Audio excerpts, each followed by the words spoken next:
The best way to describe it is ice is like a living thing. You're not going to come in and the ice is going to be the same every day. It's either hard, it's hard some days, it's soft other days, you have it melting on others because you don't know why. It's just, there's always something that's new that you're facing that you're having to find a way around to get the best you can, the best quality possible. And I think it's one of those things that keeps me on my toes, where I'm having to also level myself up every day to kind of keep on top of those things, because there's always a new challenge that you're going to face.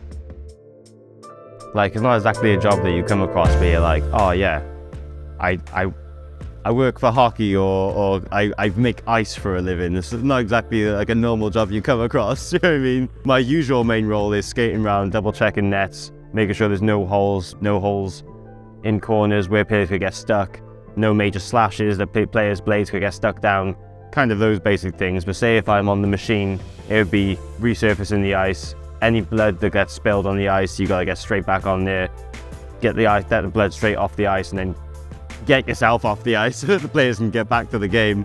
But then you gotta just make sure you're resurfacing properly and the players got good ice. That's the main concern. There's two different types of machines. Like, there's people out in Canada who usually, they all drive the Zamboni. Everyone knows the Zamboni in Canada, and like mostly everywhere knows the Zamboni from like popular movies and all sorts of like things that show it's always called the Zamboni. In everything everyone's ever called it, it's the Zamboni because it's the most popular. But there's that rivalry with people who drive the Olympia, which is a completely different machine. Works the same, just completely different machine. And it's just, I think it's one of those where we're like, our machine's better, and it needs to be called the Olympia. It's not the Zamboni, get it right. Like, it's the Olympia, ours is better. The edger we'll always edge before we even start doing any of the cuts, because we'll do a dry cut and then a main wet cut.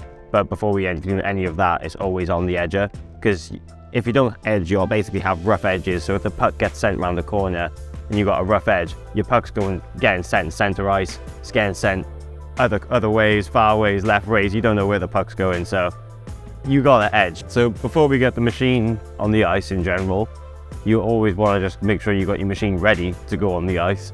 So first thing we'll do is always check your gas. Make sure you got enough gas before you go out onto the ice, because last thing you want to be doing is breaking down. But next thing you want to do, check you got a good blade on. Make sure you got a nice sharp blade, because you don't want to go out with a blunt blade because you won't get a good cut. You'll fill the machine up. Make sure your machine's 100% full. I always fill it so it's spilling out, because I don't want to run out of water either when I get onto the ice, because I just have a terrible cut and you're like, well, I've just left the ice looking like shit, and the players are going to also think the same thing. But next thing you want to do then is, once your water's full, get yourself ready, drive it out reverse, check the ice. You want to 100% check nothing is on the ice altogether, because if you've got something on the ice and that gets sucked up through the machine, you're also going to have a nightmare, because your boss is going to be shouting at you because you've sucked something through the machine, you broke the machine, and there's no ice cut for the game. And then it's going to be even more of a nightmare because that's on your end. So we have basically these like pegs, which are like plastic pegs, which will be, I think they're about 15 millimeters, probably about a rough way 15 millimeters. You got to drill into the ice, and there's two metal solid pegs that go either side.